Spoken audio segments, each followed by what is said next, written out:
Now, Paul Greg Roberts joins us. He is with the Creators Syndicate now. He's an economist and a columnist. He's a former Assistant Secretary of the U.S. Treasury.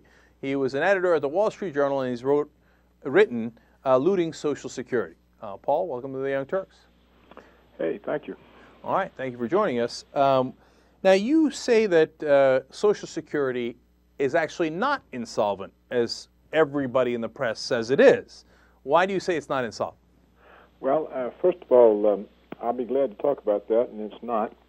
But I don't recall writing a book, Looting Social Security. No, the article. That was the title. Oh, well, what happens, I guess, I didn't recognize it. A lot of editors and websites, they change your title. Right. And so maybe it's something I wrote about it, and I just didn't recognize the title. So sorry.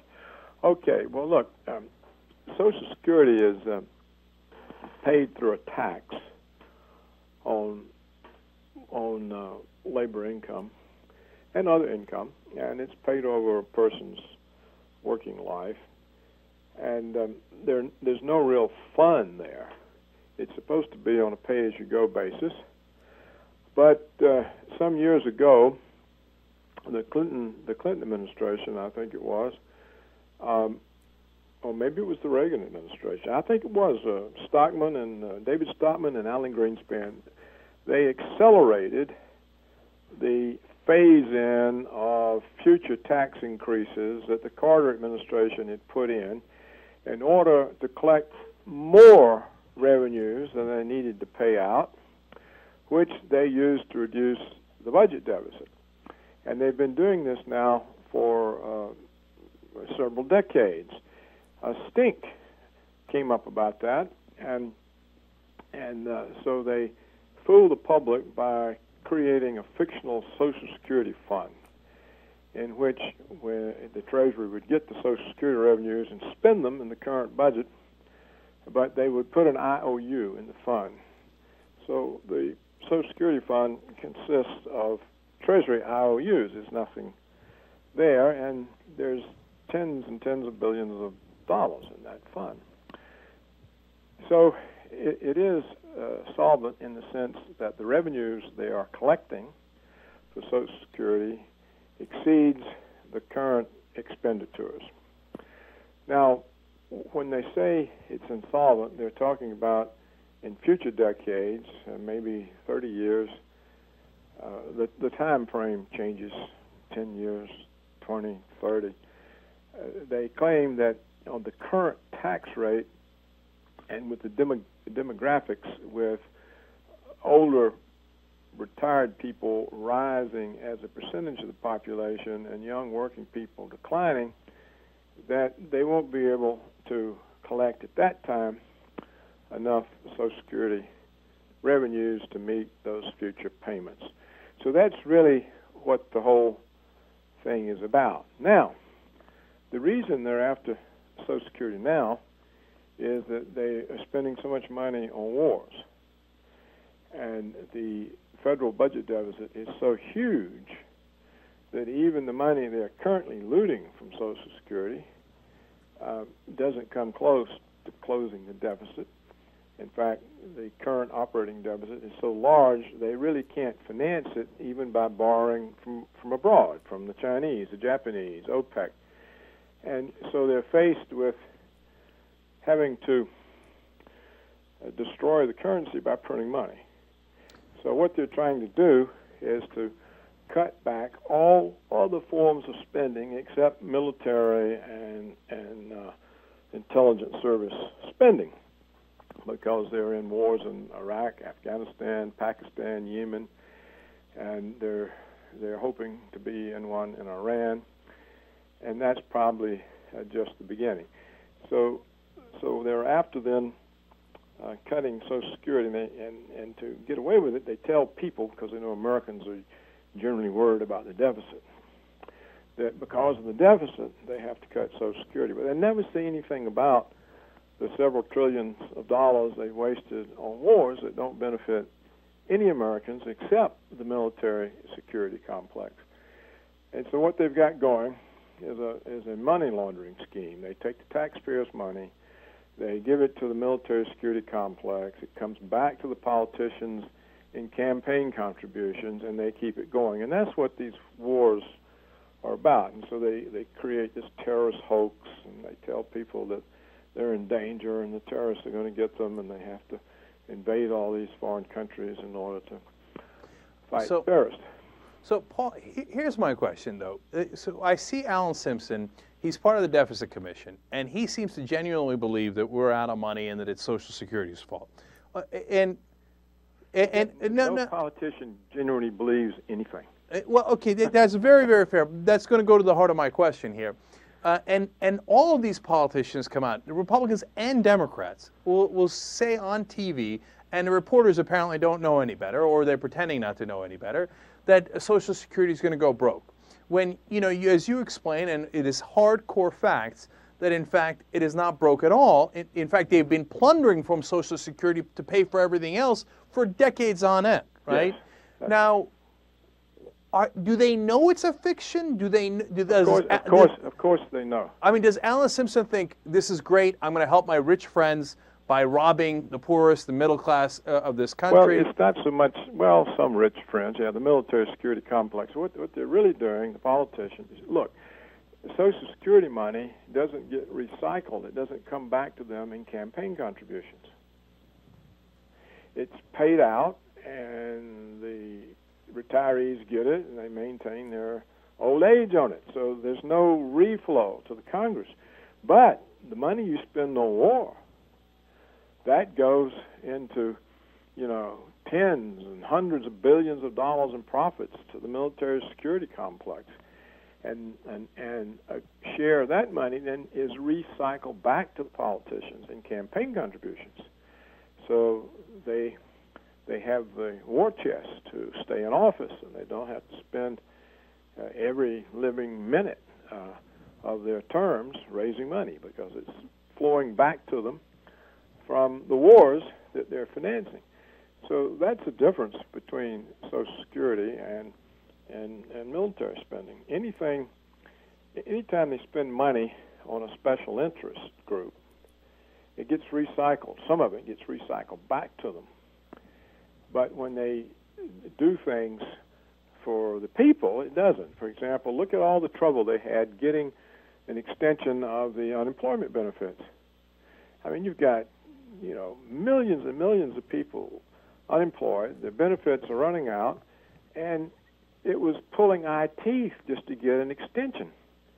But if the Pentagon comes and says, give us another $100 billion right now for the war, they do it immediately.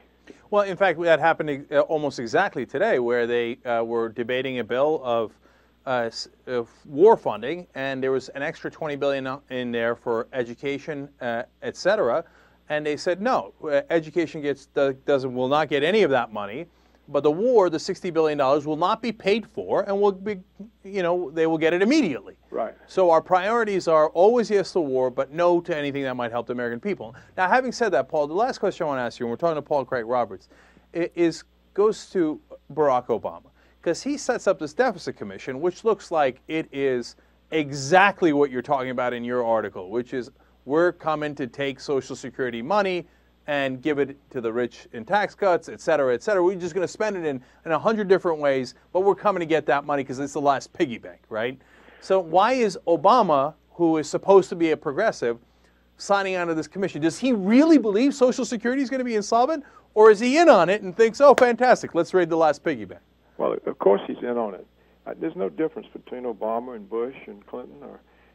They're all puppets of the economic oligarchy that run the country. The Wall Street, the military security complex, AIPAC, the insurance lobby, agribusiness, the pharmaceuticals. These are the power brokers. These are the people who run the government. They write the legislation that Congress passes, the president signs, and they never do anything that has anything to do with people. So they create the impression among Americans that there are two parties and they're at odds, and one of them's conservative and one of them's progressive, And that's just the way to keep everybody distracted and fooled. But both parties serve the same interest groups.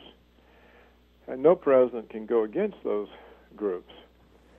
And so, you know, it didn't used to be this bad, but it's gotten that bad. I think that the transition was the Clinton presidency. So, you know, it's always been elements of what I'm talking about. But you know, you say he can't go against it. So what happens? Obama is the president of the United States of America. If he said, okay, you know what? It doesn't mean anything. It doesn't mean he's powerless. But okay, he can't do anything. Why? Why? If he says, look, there's no deficit commission, there's no deficit commission. That's it. He has to have a deficit commission because all the conservative Americans are worried about the deficit. And so he creates a commission, and then that commission not only shuts up all the conservative Americans, but it also provides the veil for them to steal Social Security. I can tell you what else they're going to steal. They're going to steal the remainder of people's private pensions.